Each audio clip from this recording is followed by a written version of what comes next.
So before I start on the Cold War here, what I want to do is make sure that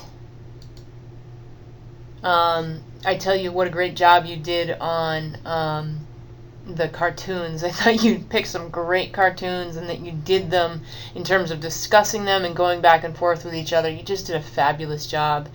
And I was just really happy with the level of discourse in that particular forum. But this week we're looking at the Cold War through 2 chapters, consumption, and then he's going to get into work, which I hope some of you address in the discussion forums a little bit. But I wanted to make sure we had a common understanding of the Cold War. The Cold War, to start off with, is 2 economic systems opposed to each other. And what you'll start to see is that we disagree on our economic systems, but then those economic systems require 2 very different political systems to administer them. And then through those economic and political systems, you realize that we have at the heart 2 very different philosophies about the role of the citizen, the role of the state, and the relationships therein. But first and foremost, these are economic systems. One which says that there should be no private property, because private property creates classes, and classes create inequality. And the other which says it is private enterprise that drives progress, drives innovation, and drives the economy. These could not be more opposed to each other. And so out of this opposition becomes all of these things that make these things work. So you reward the worker with money on one side, you treat all workers the same, each according to his ability, to each according to his need, in the other. And then to run these 2 economic systems, you need 2 different political systems. Marx and Engels thought that the state would actually wither away when we achieved pure communism. But during this transition, we needed a one-party dictatorship. And there couldn't be 2 parties because everyone was going to agree that this was going to be how things worked. And just to make sure that we all made this transition, you usually see these totalitarian dictatorships arise. And that's kind of the ultimate irony of communism, wherever you look at it. Instead of removing all classes, they just create this uber class of total control, and everybody else is kind of at the bottom. One of my favorite ways to teach this was through Animal Farm, because it's very accessible to all reading levels. And yet does a pretty good job. And then you can compare that to Communist China, to Cuba, to, of course, Communist Russia. And it does align pretty well. But during the Cold War, what we're going to be seeing is a number of themes recurring. One is that this is going to be a time when each of us does not trust the other.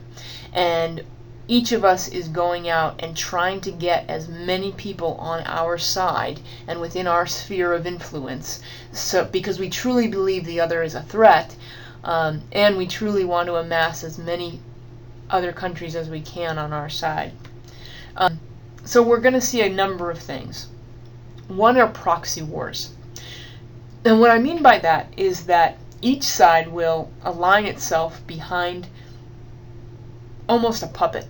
And we will fight through these proxy wars, or through these puppets. So in Korea, the USSR was on the North Korean side, we were on the South Korean side, and we were fighting each other, but we were fighting each other through Korea. And each saying that domination of that peninsula was key to us retaining control of the region and stopping the spread of either communism or capitalism. So in all of these cases, they very much were very important at the time, and that's how we were aligning ourselves. We couldn't fight each other because we were in an arms race, so that we were literally developing more and more nuclear weapons, satellites, all of these wonderful things, and trying to get the one up on each other. The space race was part of this, putting a man on the moon. All of the wonderful things that came out of this post-World War II era in terms of our technology were actually the result of this arms race of the Cold War. We were trying to get better and better at what we were doing. But we couldn't fight each other because of MAD, mutual assured destruction. It could not happen, because if we actually fought each other, we would destroy the Earth. So the proxy wars were in a way kind of safe, because these two powers could fight each other, but yet not unleash the actual weapons that we had. And through all of this, obviously, we're using lots of propaganda on both sides. But here's one more cartoon that kind of shows you this concept of mutual assured destruction, and the levels that it sunk down to. And again, here's, great cartoon, not much, no dialogue, very little going on here, but you get the concept. And so this is another good one. I also love using these just because you have to understand the history in order to understand the cartoon. So that's the other reason I like using these. So pretty straightforward week this week. We're kind of racing toward the end here. Hopefully you're enjoying the books and the films that you're watching. And again, I'm going to try and stay light and easy. We have a quiz this week, but I think it's pretty straightforward. And so you can be concentrating on your final paper. All right. Hope you have a great week. Bye-bye.